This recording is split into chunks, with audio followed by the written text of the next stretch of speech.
എല്ലാവർക്കും white zone ഫുട്ബോളിൻ്റെ മറ്റൊരു വീഡിയോയിലേക്ക് സ്വാഗതം. ഈ ഒരു വീഡിയോയിൽ നമ്മൾ നോക്കാനായിട്ട് പോകുന്നത് ആ ഒരു ബെൻഫിക്ക vs റയൽ മാഡ്രിഡ് മത്സരത്തെ കുറിച്ചിട്ടാണ്, ആ ഒരു ഫസ്റ്റ് ലെഗിനെ കുറിച്ചിട്ടാണ്. അപ്പം ഈ ഒരു ഫസ്റ്റ് ലെഗത്തെ റിസൾട്ട് എന്ന് പറയുമ്പോൾ ആ ഒരു റയൽ മാഡ്രിഡ് ആ ഒരു കംബാക്ക് നടത്തിയിട്ടുണ്ട്, അല്ലാന്നുണ്ടെങ്കിൽ റിവെഞ്ച് എടുത്തിട്ടുണ്ട് എന്ന് വേണമെങ്കിൽ പറയാം. അതായത് ആ ഒരു 1-0 റയൽ മാഡ്രിഡ് ജയിച്ച് കയറിയിട്ടുണ്ട്. ഇതിലെടുത്ത് പറയേണ്ട ആ ഒരു ഇതെന്ന് പറയുന്നത് വിനീഷ്യസ് ജൂനിയറിൻ്റെ ഒരു പെർഫോമൻസ് ആണ്. പിന്നെ ഈ ഒരു മത്സരത്തിൻ്റെ ആ സെക്കൻഡ് ഹാഫിൽ നടന്ന ആ ഇൻസിഡൻസ് ഒക്കെയാണ്. അപ്പോൾ നമുക്ക് ആ ഒരു മത്സരത്തിൻ്റെ ആ ടൈം ലൈനിലേക്ക് ഒന്ന് പോയി നോക്കാം, എങ്ങനെയാണ് കളി പോയിട്ടുള്ളത് എന്ന് നോക്കി നോക്കാം. ആദ്യം തന്നെ വരികയാണെന്നുണ്ടെങ്കിൽ ഈ ഒരു ബെൻഫിക്കക്ക് സംബന്ധിച്ചിടത്തോളം ആ ഒരു കഴിഞ്ഞ മത്സരം എവിടെയാണോ നിർത്തിയത് അവിടെ നിന്നാണ് ബെൻഫിക്ക ഈ ഒരു മത്സരം സ്റ്റാർട്ട് ചെയ്തിട്ടുണ്ടായത്. അതായത് ഈ ഒരു സ്റ്റാർട്ടിങ് മികച്ച രീതിയിൽ കിട്ടിയിട്ടുണ്ടായിരുന്നത് തീർച്ചയായിട്ടും ബെൻഫിക്കക്ക് തന്നെയാണെന്നാണ് ഞാൻ ഉദ്ദേശിച്ചത്. അപ്പം അതിനുശേഷം റയൽ മാഡ്രിഡ് പതിയെ പതിയെ ഒരു മത്സരത്തിലേക്ക് കയറി വരുന്നവർക്ക് തോന്നും.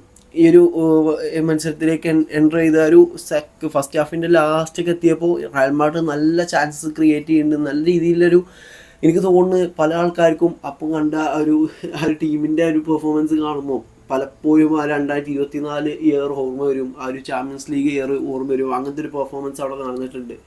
പിന്നെ ഇതിലിപ്പോൾ നമുക്കറിയാം, കഴിഞ്ഞ 2 മത്സരങ്ങളൊക്കെ എടുത്ത് നോക്കുകയാണെന്നുണ്ടെങ്കിൽ ഈ ട്രെൻഡ് വന്നതിന് ശേഷമുള്ള മത്സരങ്ങളൊക്കെ എടുത്ത് നോക്കുകയാണെന്നുണ്ടെങ്കിൽ റയൽ മാഡ്രിഡിൻ്റെ ആ ഒരു പെർഫോമൻസിൽ നല്ല രീതിയിലൊരു ഇമ്പ്രൂവ്മെൻ്റ് ഉണ്ട്. അതായത് എനിക്ക് തോന്നുന്നു ട്രെൻഡിനൊരു ഇഞ്ചുറി ഒന്നും പറ്റിയില്ല എന്നുണ്ടെങ്കിൽ മേ ബി റയൽ മാഡ്രിഡിന് ഈ ഒരു റൗണ്ട് ഓഫ് 32 ഒന്നും കളിക്കേണ്ടി വരില്ലായിരുന്നു, ബെൻഫിക്കക്കെതിരെ ഒന്നും കളിക്കേണ്ടി വരില്ലായിരുന്നു. എന്നിട്ട് ആ ഒരു ടോപ്പ് 8 വരാൻ ചാൻസസ് കൂടുതലായിരുന്നു എന്നാണ് എനിക്ക് തോന്നുന്നത്.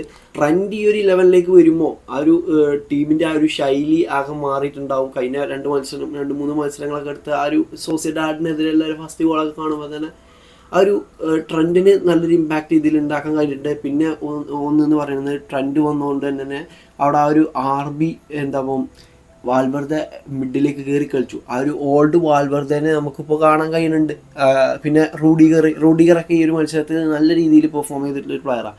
പിന്നെ അതിലുപരി നമ്മൾ ഏറ്റവും കൂടുതൽ കടപ്പെട്ടിരിക്കുന്ന മനുഷ്യൻ എന്ന് പറയുന്നത് വിനീഷ്യസ് ജൂനിയറിനോടാണ്. ഇപ്പോൾ വിനീഷ്യസ് ജൂനിയർ ആ ഒരു 2024 ശേഷം മങ്ങി പോയി എന്ന് പറയുന്ന ഒരു ടീംസ് ഇപ്പോഴും ഉണ്ട്.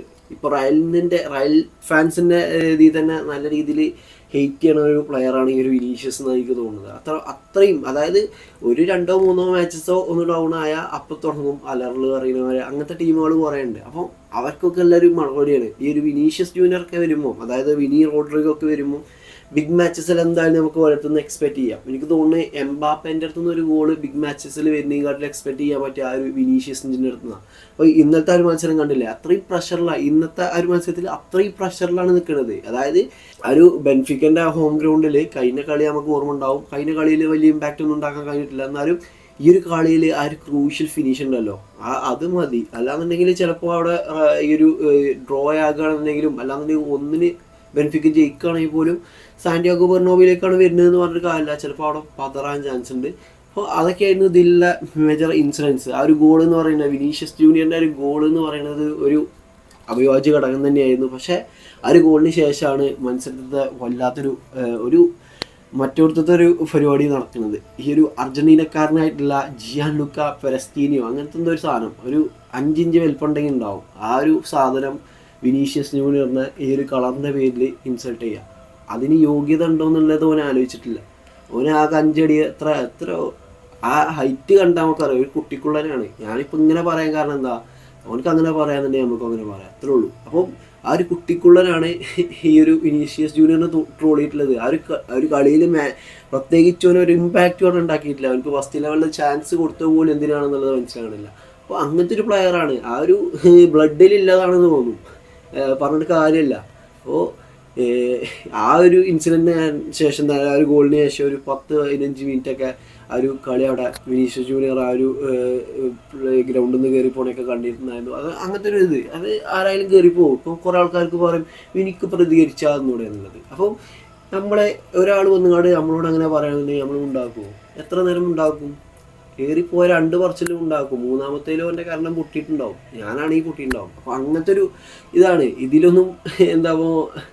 ഇതൊക്കെ കളിയാണെന്ന് പറഞ്ഞിട്ട് കാര്യമില്ല, അതുപോലെ ലൈഫും കൂടിയാണ്. അപ്പോൾ അത് മനസ്സിലാക്കുക. പക്ഷേ ആ ഒരു റയലിൻ്റെ ആ ഒരു സ്ക്വാഡിലെ എംബാപ്പെ അടക്കം അതിന് പിന്താങ്ങുകയാണ് ചെയ്തിട്ടുണ്ടായിരുന്നത്. ആ ഒരു മനോഭാവമാണ് വേണ്ടത്. അല്ലാതെ എന്താ കറുത്തവരാണ് അവർക്ക് റേസ് എന്താ ഇത് കിട്ടും. ഇനിയിപ്പോൾ റേസിസ് എന്ന് പറയുന്നത് കറുത്ത വർഗ്ഗക്കാർക്കെതിരെയുള്ള മാത്രമല്ല, ഇപ്പം ഈ കുട്ടിക്കുള്ളെന്ന് വിളിച്ചില്ലേ, അതുപോലും റേസിസമാണ്. പക്ഷെ അത് വിളിക്കുന്ന സാഹചര്യത്താണ്, അതാണ് മനസ്സിലാക്കുക. അപ്പോൾ ഈ ഒരു കളി എന്ന് പറയുന്നത് എന്തായാലും റയൽ എന്തായാലും റൗണ്ട് ഓഫ് 16 എന്തായാലും ഉണ്ടാവും. അതിപ്പോൾ വലിയ ഡൗട്ടൊന്നും വേണ്ട. അല്ലാതെ നമ്മൾ ഇവിടുന്ന് ഒരിക്കലും പുറത്തു പോകില്ല. ആ ഒരു സെമി ഫൈനൽ വരെ തന്നെയാണ് ഞാൻ ഈ ഒരു സീസണിൽ എക്സ്പെക്റ്റ് ചെയ്യുന്നത്. ഇങ്ങനത്തെ ഈ ഒരു പെർഫോമൻസ് നിലനിൽക്കാൻ കഴിയാന്നുണ്ടെങ്കിൽ മേ ബി ഫൈനലിൽ വരെ റയൽ പോകാനും ചാൻസ് ഉണ്ട് എന്നുള്ളതാണ്. അപ്പം ഈ ഒരു മത്സരത്തെ കുറിച്ചിട്ടുള്ളത് ആ ഒരു ജിയാലുക്ക പെരസ്തീനിയോ അങ്ങനത്തെ എന്തോ ഒരു പൊട്ടല്ലേ, ഓനെക്കുറിച്ചുള്ള അഭിപ്രായങ്ങളൊക്കെ ഒന്ന് തീർച്ചയായിട്ടും കമൻറ്റ് ചെയ്യുക. അപ്പോൾ ഇന്നത്തെ വീഡിയോ ഇത്രേ ഉള്ളൂ. ഈ ഒരു വീഡിയോ ഇഷ്ടപ്പെടുകയാണെന്നുണ്ടെങ്കിൽ തീർച്ചയായിട്ടും ലൈക്ക് ചെയ്യുക. ഓക്കെ.